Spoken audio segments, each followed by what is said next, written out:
New day, new bike! May dumating na customer, mag-ama sila, para mag-inquire ng bike para sa kanyang 8-year-old daughter.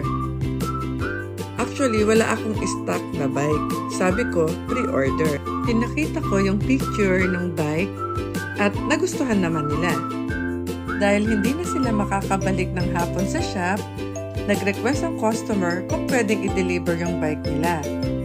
I suggested to have it via Lalamove, pero mas prefer niya yung personal delivery. Very professional naman kausap yung customer.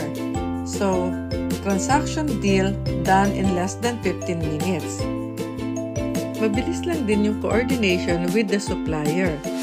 Kaya pinapick up ko agad ito via Lalamove delivery. At eto na yung unit, ina-assemble na. Medyo ginabi kami ngayon dahil may tinapos na 2 overhaul. Ayan, patapos na. Yay! Madi-deliver na natin ito.